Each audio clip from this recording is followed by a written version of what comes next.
Hola a todos, hoy es miércoles 23 de febrero y hemos tenido una semana completita de ciclismo, de esas en las que ya notas que ha empezado la temporada de verdad, porque ya no sabes qué carrera ponerte o las encadenas todas una detrás de otra, que es lo que ha pasado esta semana con UAE, con Vuelta a Andalucía y con Tour del Algarve, que acaba de terminar hace apenas unos minutos y no me he ido ni siquiera de la tele para empezar a grabar el vídeo de este domingo.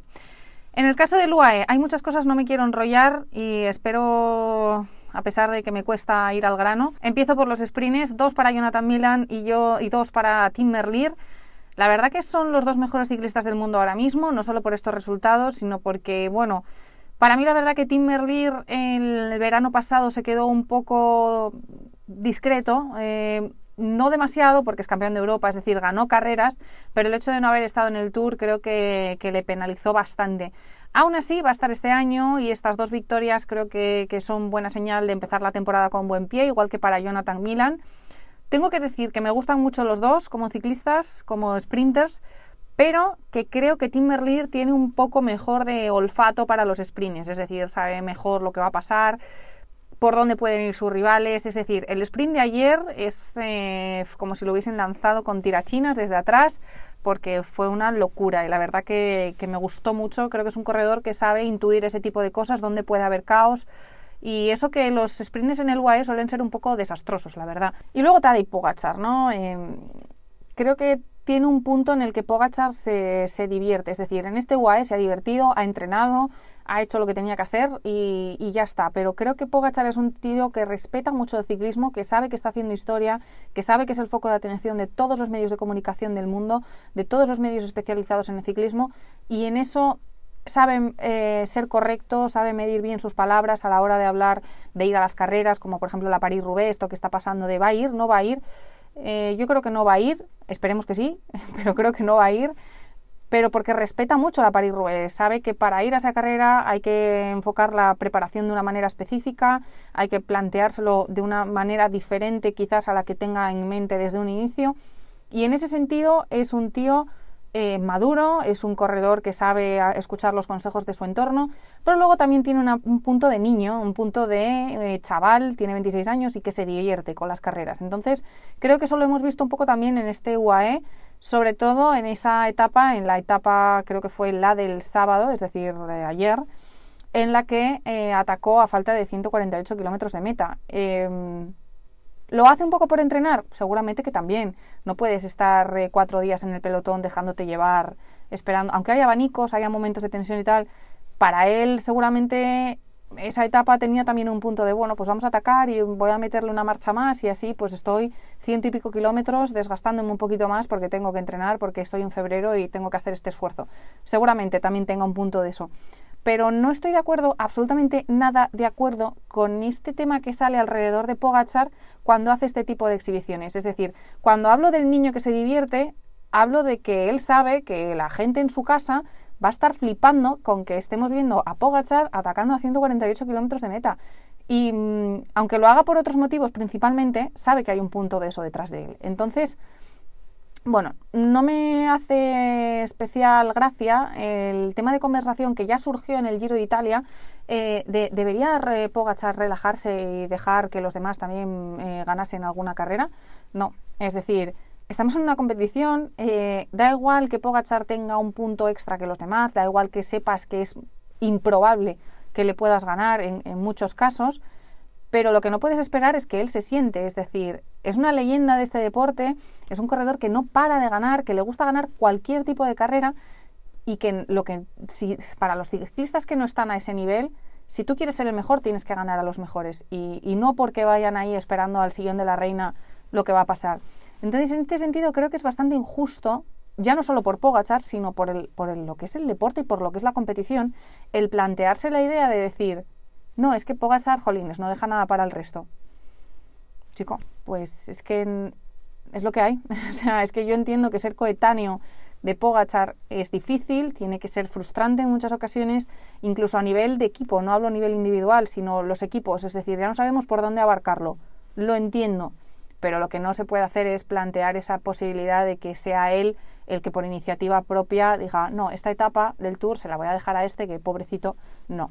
O sea, no puede ser. Y la verdad que cuando surge por parte de los periodistas, cuando surge por parte de los aficionados, cuando surge por parte incluso de... Es que los corredores dicen, que esto tampoco me lo creo tanto, es decir, eso de que los corredores dicen que Pogačar a veces es avasallador, yo con los corredores con los que hablo o con los que he hablado últimamente y he preguntado por Pogačar, a pesar de lo crack que es y de esa imagen de ganar todo, es un tío que cae bastante bien, es decir, que no tienen, o sea, que no genera ningún tipo de problema, que no hay mal rollo en ese sentido. Entonces, cuando es eso de no, es que el resto del pelotón dice, a veces lo cojo con pinzas porque no es lo que en conversaciones en distancias cortas yo he hablado y bueno, puede ser que haya alguno, dos, tres, cuatro, obviamente hay muchos corredores, pero yo creo que es un corredor que dentro de esa posición en la que está no tiene ningún tipo de problema con los demás. Es más, le hemos visto tener gestos bonitos con rivales de otros equipos, pero hay que saber que se está compitiendo y que todos quieren ganar y él también. Luego hemos tenido también la Vuelta a Andalucía y en la Vuelta a Andalucía tengo que decir que a nivel de recorrido me ha gustado mucho, en plan todas las zonas por las que ha pasado las etapas y bueno, creo que ha sido variada, que ha tenido de todo y que bueno, dentro de las características de Andalucía hemos visto bastante y me ha gustado, es decir, ha sido un recorrido que me ha gustado mucho para el desarrollo de la carrera, creo que ha dado mucho juego. Y luego, parte por parte de la carrera, el primer día con Van Gils, yo la verdad que desde el momento en el que se crea el corte con Wellens y con Pavel Sivakov, ya se le veía un punto más, es decir, fue como incluso llamativo ver a los dos UAE un poco con el gancho y él iba muy muy bien. La verdad que fue una muy buena victoria y creo que es un corredor del que vamos a hablar mucho en este 2025.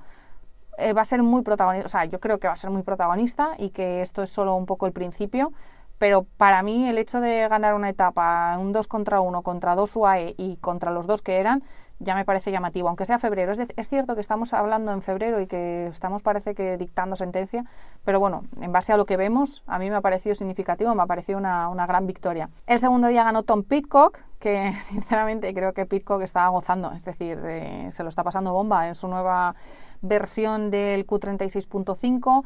Es un poco lo que creo que todos esperábamos de Tom Pidcock en este nuevo equipo, el hecho de conseguir esas victorias que él quiere, el resaltar en la ruta, que es también lo que él quiere.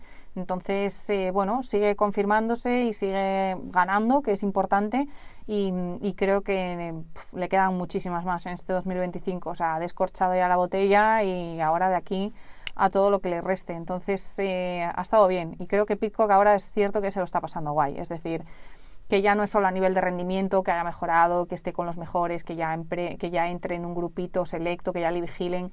Ya se le vigilaba desde Lineos, pero ahora es como que ya saben que tiene total libertad de hacer lo que él quiera, de moverse cuando él quiera, y ahora ya es más peligroso porque es impredecible. La victoria de Alexander Kristoff también me ha hecho bastante ilusión porque, bueno, creo que los viejos rockeros nunca mueren y bueno, Kristoff es uno de esos hombres que, además, he mirado el dato, lleva ganando al menos una carrera al año desde 2011 y esta es su 20ª temporada como profesional, es decir, lleva 20 años siendo ciclista profesional y sigue ganando carreras. Entonces, en ese sentido, me hace ilusión por eso, porque creo que a veces apartamos rápido a los sprinters que ya no ganan, apartamos rápido a la gente que ya se la ve un poco veterana, y Kristoff ahí aguanta y sigue dando el callo, sigue ganando etapas importantes como pues aquí en Vuelta a Andalucía. La de Diego Uriarte también ha estado muy bien, creo que ha sido una de las etapas más entretenidas de las que hemos visto, no sé si estaríais de acuerdo.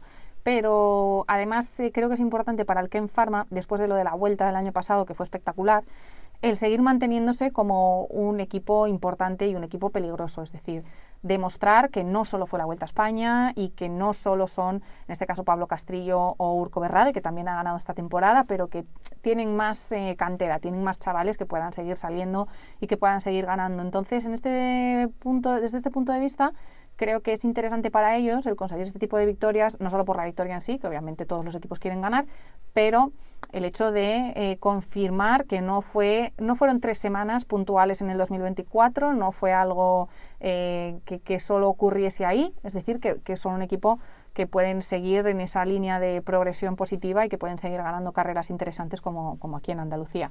Y la de hoy de Barrenechea, que impresionante los últimos kilómetros, es decir, he flipado. Me ha gustado mucho y sí es cierto que yo utilizo mucho la expresión de en pelea de dos siempre gana el tercero y creo que le ha pasado un poco a Jon Barrenechea. Creo que Tobias Halland no se fiaba mucho o no le tenía un poco el valor de pensar que le podía ganar y bueno, creo que efectivamente pues Jon tenía muy buenas piernas, lo demostró y fue listo a la hora de esperar, tener un poco de sangre fría para lanzar su sprint. Creo que es una victoria que le viene muy bien a Movistar. Creo que Movistar está encarrilando bastante bien la temporada 2025 con los jóvenes, porque en el UAE también Iván Romeo y Pablo Castrillo han hecho una carrera impresionante, es decir, quizás me ha quedado por mencionar antes, pero impresionante la carrera que han hecho, tanto en el Jebel Jais como en el Jebel Hafid, los dos. El trabajo de hoy de Pablo Castrillo por Iván ha sido chapó y creo que tienen futuro con este grupito de jóvenes que han renovado por muchos años y que creo que tienen que seguir intentando darle forma, ¿no? Y ver qué carreras pueden ser para cada uno y qué facetas pueden ir descubriendo también estos ciclistas que son muy jóvenes y que todavía están un poco por explorar. Pero para Movistar ya son presentes, es decir, Movistar tiene que seguir ganando carreras y seguir estando ahí y creo que estos ciclistas se lo puede dar muy bien. En el tema sprints hay una cosa, sobre todo que la he visto hoy con Tobias Halland. Estoy bastante mosqueada con cómo se está llevando esto de las tarjetas amarillas, que para mí no sirven para nada, pero creo que dentro de lo que es la seguridad de los sprints hemos entrado en un debate bastante... no sé, bastante que la gente no sabe lo que quiere. Es decir, queremos seguridad, pero esto lo permitimos, pero esto no, pero esto me parece más grave. Por ejemplo, creo que a Jasper Philipsen se le tiene ya la medida tomada y ya es como que todos vamos a mirar qué hace mal Jasper Philipsen porque tiene antecedentes.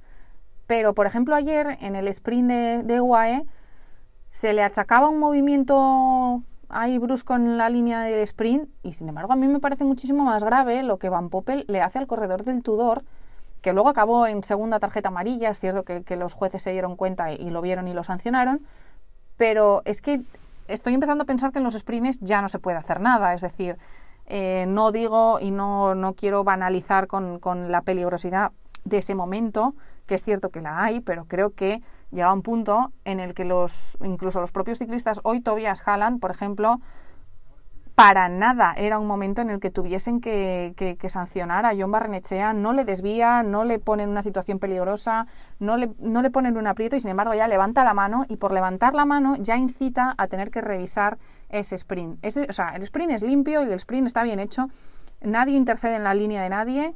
Entonces ya solo por el gesto del ciclista, cuando ve que ya le cierran un poco, que se desvía un poco y que ya no va a ganar y tal, ya hacemos un gesto para llamarla.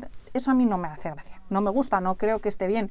Entonces, como en muchas otras cosas, creo que hay que especificar bien en el reglamento qué es sancionable, qué no es sancionable, porque esto de las interpretaciones de los jueces, unos días van para un lado y otros días van para otro. Entonces, creo que hay muchas cosas aquí por esclarecer. También es cierto que yo tengo un punto de vista en el que creo que es cierto, o sea, que creo que pasa, que es que ya no se puede hacer nada. No estoy diciendo que se permita poner en riesgo la seguridad o la vida incluso de otros ciclistas, pero por una mini desviación en el sprint ya estamos hablando de descalificar, no lo veo. Creo que el sprint, dentro del sprint también forma parte un poco la colocación. Por ejemplo, me parece mucho más peligroso lo que hacen algunos velocistas de tirar y cuando van a 70 por hora lanzando a su sprinter, se apartan y paran de pedalear. Hay 80 personas detrás de ti que vienen a 70 por hora y ya no es un poco la seguridad de ellos que vienen por detrás, sino la tuya que te llevan por delante. Eso me parece muchísimo más peligroso en un sprint, el comerte a un lanzador que de repente ha frenado.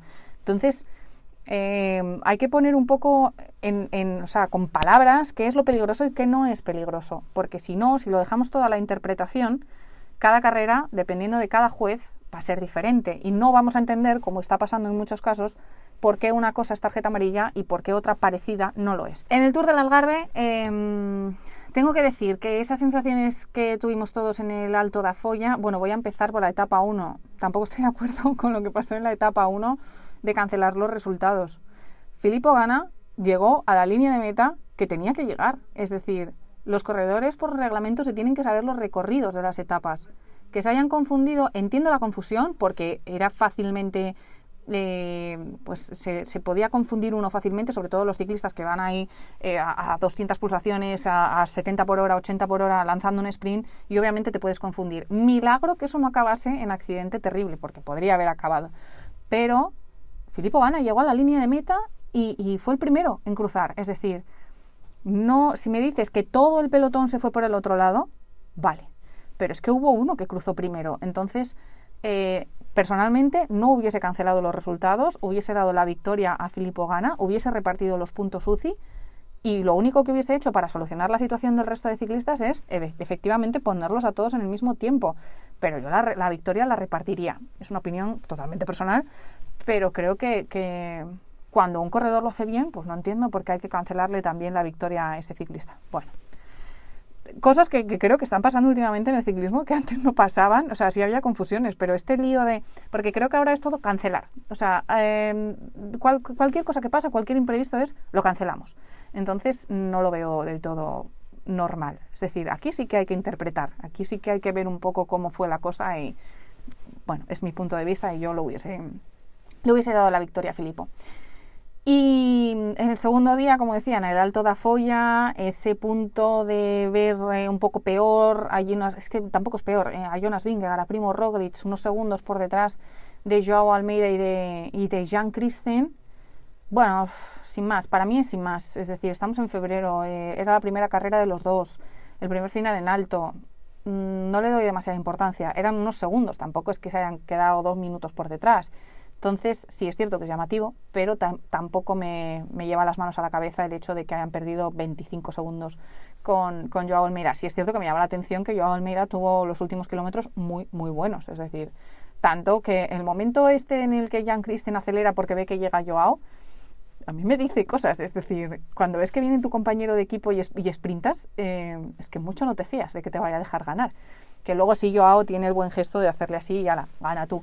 Pero... a mí me hizo gracia, tengo que decirlo. Y bueno, el resto de etapas de los sprints, Jordi Meus, Milan Frenting, que es un corredor que seguro que le va a dar bastantes, no sé si victorias, pero buenos resultados al menos al Cofidis en esta temporada. Va a hacer las clásicas y luego estará en el Giro. Me hacía mucha gracia ayer cuando ganó que había gente del staff de su equipo dándole besos al terminar, como de la alegría del triunfo. Y creo que es un corredor, y ayer veía por redes sociales que no es solo mi impresión, de mucha gente que decía que efectivamente hay buenas posibilidades, buen futuro para él, ¿no? en las próximas carreras. Y hoy hemos visto la crono final, que la acabo de terminar de narrar en Eurosport, y efectivamente Jonas Vingegaard ha hecho lo que tenía que hacer, que era ganar la crono y la clasificación general, impidiendo así un poco el hat-trick del UAE, porque en Andalucía también había ganado Pavel Sivakov, y bueno, él estaba muy contento, él estaba muy feliz de cómo había ido tanto la crono como la semana. Es cierto que va a empezar la temporada un poco más tranquilo, que quizás el Tour, ya sabemos que va a estar en Tour y Vuelta, con lo cual va a esperar un poco más a entrar en esa zona más intensa tanto de carreras como de rendimiento, y aún así pues ya se ha llevado la primera vuelta por etapas. Entonces creo que se han cumplido un poco los pronósticos. Es cierto que mucha gente pensaba que al ver las buenas piernas de Joao Almeida en Alto da Folla, hoy vamos a ver lo mismo en la crono. No ha sido así. Creo que hoy Jonas Vingegaard sí ha tenido esas piernas que quizás se esperaba el miércoles, pero bueno, cumpliendo los pronósticos, ¿no? Y lo he comentado en la retransmisión, en la entrevista le he visto particularmente sonriente, particularmente agradable. Creo que vamos a empezar a ver una personalidad de Jonas Vingegaard mucho más abierta, mucho más amable, mucho más sonriente, ¿no? Y me alegra, porque creo que es un corredor que ha empezado como muy cerrado en su burbuja. Luego, en el caso de las chicas, Clásica de Almería, no he visto la carrera, con lo cual tampoco quiero opinar mucho sin haber visto cómo ha sido y cómo ha terminado. Solo sé que ha ganado Ali Bolaston, la ciclista de France-Deye. Ya os decía en anteriores vídeos que bueno, creo va a ser una ciclista importante dentro de France-Deye en el punto de los sprints, porque es un equipo que se ha enfocado en las grandes vueltas con Demi Vollering, pero aún así tienen un poco este refuerzo o estas posibilidades con Ali Bolaston, y no me extrañaría que tuviese una gran victoria en esta temporada de clásicas, porque es una ciclista que, aparte de merecerlo, creo que tiene la capacidad y que se está descubriendo un poco a sí misma también en este 2025, está consiguiendo un poco la confianza de las victorias, que es evidente que les llega, ¿no? Entonces, bueno, sin haber visto la carrera tampoco voy a decir mucho más, pero bueno, dejar por ahí el datito para que también estemos al día de lo que pasa en el pelotón femenino, que esta semana ha sido menos, pero bueno, también interesante. Se están preparando para el fin de que viene, que empieza, es el Opening Weekend, lo que denominamos como el inicio de las clásicas de primavera, de adoquines, un poco mix de todo, porque enseguida está también Strade Bianche. Entonces, el fin de que viene sí que va a ser de los más interesantes, así que enseguida estamos ahí, ya aparecen las mejores, Lotte Kopecky, Demi Vollering, Anna van der Breggen, aparecen todas. Entonces, vamos a empezar a ver ya carreras de gran nivel y vamos a ver cómo quedan un poco estas pretemporadas. Ahí sí que van a ser exámenes de verdad para ellas y para ellos. Así que con todo este resumen, la que no se quería enrollar se me ha ido un poquito de las manos, pero no pasa nada. Y me gustaría también saber vuestras opiniones, así que ya sabéis que me podéis dejar los comentarios, en cuanto puedo yo contesto. Y nada, seguimos en la actualidad del ciclismo. Ahora ya sí que no para. Estos primeros meses, estas primeras semanas parece que va empezando la temporada. Ahora ya sí que entramos en modo clásicas y ya hasta octubre. Así que nos vemos el próximo domingo en el siguiente vídeo.